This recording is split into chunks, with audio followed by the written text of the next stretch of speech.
j'ai l'impression que Haïti est devenu un enfer avec une porte fermée. On ne peut pas rester là-bas, on ne peut même pas quitter.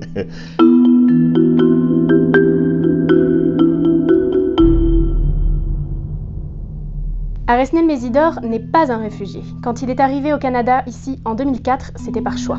Il y avait eu des soucis, mais rien de comparable à ce qu'on avait maintenant là. Ma préoccupation, beaucoup plus, c'était ma progéniture. Depuis qu'il est arrivé au Canada, Aresnel Mesidor est devenu conseiller en immigration, donc il aide les familles à se retrouver dans le système, à s'installer au Canada. Un rêve qu'il espère maintenant pour ses parents, alors qu'il voit la situation dans son pays d'origine se dégrader. À leur âge, vivre au Canada, ce n'est pas la meilleure chose pour eux, du tout. Mes parents, mon père en particulier, il est leader d'une église avec son niveau d'éducation de quoi? De 3e, 4e année fondamentale. Donc il est un leader dans sa communauté. Il est utile là où il est. Il a son champ, il a ses animaux, il a ses amis, il a l'église où il est responsable. Venir au Canada, il va faire quoi? Mais voilà un pays qui force les gens à quitter même quand ce n'est pas vraiment la volonté des gens. Faire immigrer sa famille au Canada s'est finalement avéré plus difficile qu'il l'avait prévu. Il a récemment essayé de les faire venir grâce à un programme humanitaire qui permet aux Haïtiens d'être réunis avec leur famille ici au Canada. Mais répondre aux critères de ce programme s'avère assez compliqué. Moi, je suis 100% pour.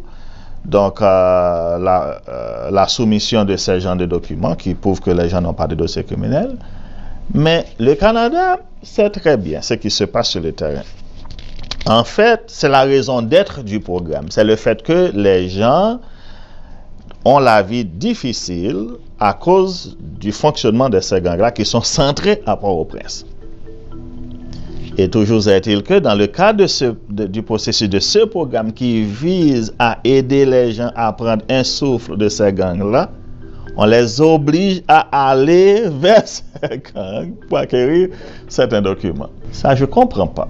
On n'a rien à reprocher au Canada. En fait, le Canada n'était pas obligé de faire quoi que ce soit. Après tout, c'est notre pays. C'est à nous de nous assurer que notre pays fonctionne. Mais il y a certains de mes compatriotes qui disent oui, on comprend, le Canada n'était pas obligé de faire quoi que ce soit. Mais il n'était pas obligé de dire qu'ils vont faire quelque chose. Il n'était pas obligé d'offrir de faire quelque chose. S'ils offrent de faire quelque chose, qu'ils le fassent. Des fois, je me sens malheureux. J'aide des gens à venir, je fais venir des gens et mes propres parents, mon propre petit frère, mes propres parents, je ne suis pas capable de les amener. Je me suis dit, mais c'est quoi ça? Qu'est-ce que cela veut dire?